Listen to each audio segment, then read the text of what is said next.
بسم اللہ الرحمن الرحیم۔ حضرت اسامہ بن زید رضی اللہ تعالیٰ عنہ سے روایت ہے کہ رسول اللہ صلی اللہ علیہ وسلم کی صاحبزادی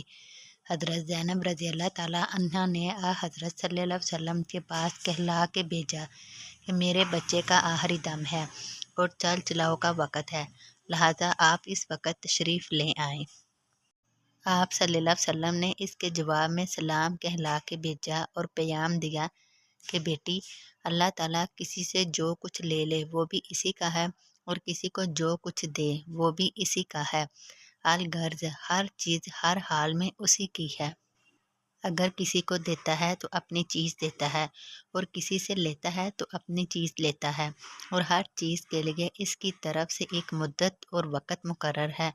اور اس وقت کے آ جانے پر وہ چیز اس دنیا سے اٹھا لی جاتی ہے۔ بس چاہیے کہ تم صبر کرو اور اللہ تعالیٰ سے اس صدمے کے اجر و ثواب کی طالب بنو۔ صاحبزادی صاحبہ نے پھر آپ صلی اللہ علیہ وسلم کے پاس پیام بھیجا اور قسم دی کہ اس وقت حضور صلی اللہ علیہ وسلم ضرور ہی تشریف لے آئیں۔ بس آپ صلی اللہ علیہ وسلم اٹھ کر چل دیے، اور آپ صلی اللہ علیہ وسلم کے اصحاب میں سے سعد بن عبادہ رضی اللہ تعالیٰ عنہ اور معاذ بن جبل رضی اللہ تعالیٰ عنہ اور ابی بن کعب رضی اللہ تعالیٰ عنہ اور زید بن ثابت رضی اللہ تعالیٰ عنہ اور بعض اور لوگ بھی آپ صلی اللہ علیہ وسلم کے ساتھ ہو لیے۔ بس وہ بچہ اٹھا کر آپ صلی اللہ علیہ وسلم کی گود میں دیا گیا اور اس کا سانس اکھڑ رہا تھا۔ اس کے حال کو دیکھ کر رسول اللہ صلی اللہ علیہ وسلم کی آنکھوں سے آنسو بہنے لگے۔ اس پر سعد بن عبادہ رضی اللہ تعالیٰ عنہ نے عرض کیا، حضرت یہ کیا؟ آپ صلی اللہ علیہ وسلم نے فرمایا کہ یہ رحمت کے اس جذبے کا اثر ہے جو اللہ تعالیٰ نے اپنے بندوں کے دلوں میں رکھ دیا ہے، اور اللہ کی رحمت انہی بندوں پر ہوگی جن کے دلوں میں رحمت کا یہ جذبہ ہو، اور جن کے دل صحت اور رحمت کے جذبے سے بالکل خالی ہوں وہ خدا کی رحمت کے مستحق نہ ہوں گے۔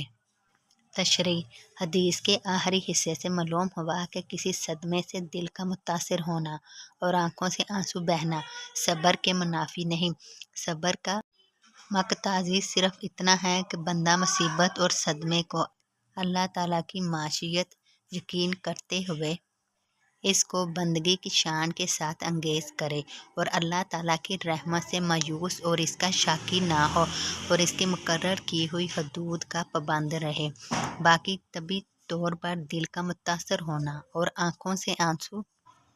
بہنا تو قلب کی رقت اور اس جذبہ رحمت کا لازمی نتیجہ ہے جو اللہ تعالیٰ نے بندوں کی فطرت میں ودیت رکھا ہے، اور وہ اللہ تعالیٰ کی خاص نعمت ہے، اور جو دل اس سے خالی ہو وہ اللہ تعالیٰ کی نگاہ رحمت سے محروم ہے۔ حضرت سعد بن عبادہ رضی اللہ تعالیٰ عنہ نے حضور صلی اللہ علیہ وسلم کی آنکھوں سے آنسو بہتے دیکھ کر تعجب سے سوال اس لیے کیا کہ اس وقت تک ان کو یہ بات معلوم نہ تھی کہ دل کا یہ تاثر اور آنکھوں سے آنسو گرنا صبر کے منافی نہیں ہے۔ حضرت ابو سعید خدری رضی اللہ تعالیٰ عنہ سے روایت ہے کہ انصار میں سے کچھ لوگوں نے رسول اللہ صلی اللہ علیہ وسلم سے ایک دفعہ کچھ طلب کیا۔ آپ صلی اللہ علیہ وسلم نے ان کو عطا فرما دیا، لیکن ان کی مانگ ختم نہیں ہوئی اور انہوں نے پھر طلب کیا۔ آپ صلی اللہ علیہ وسلم نے پھر ان کو عطا فرما دیا، یہاں تک کہ جو کچھ آپ صلی اللہ علیہ وسلم کے پاس تھا وہ سب ختم ہو گیا اور کچھ نہ رہا۔ آپ صلی اللہ علیہ وسلم نے ان انصاریوں سے فرمایا، سنو، جو مال و دولت بھی میرے پاس ہوگا اور کہیں سے آئے گا میں اس کو تم سے بچا کر نہیں رکھوں گا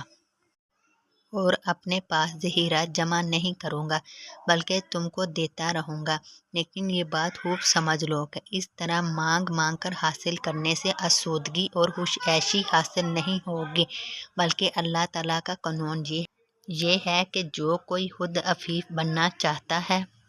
یعنی دوسروں کے سامنے ہاتھ پھیلانے سے اپنے آپ کو بچانا چاہتا ہے، تو اللہ تعالیٰ اس کی مدد فرماتا ہے اور سوال کی ذلت سے اس کو بچا دیتا ہے، اور جو کوئی بندوں کے سامنے اپنی محتاجی ظاہر کرنے سے بچنا چاہتا ہے یعنی اپنے کو بندوں کا محتاج اور نیاز مند بنانا نہیں چاہتا تو اللہ تعالیٰ اس کو بندوں سے بے نیاز کر دیتا ہے، اور جو کوئی کسی کٹھن موقع پر اپنی طبیعت کو مضبوط کر کے صبر کرنا چاہتا ہے تو اللہ تعالیٰ اس کو صبر کی توفیق دے دیتا ہے، اور صبر کی حقیقت اس کو نصیب ہو جاتی ہے، اور کسی بندے کو بھی صبر سے زیادہ وسیع کوئی نعمت عطا نہیں ہوئی۔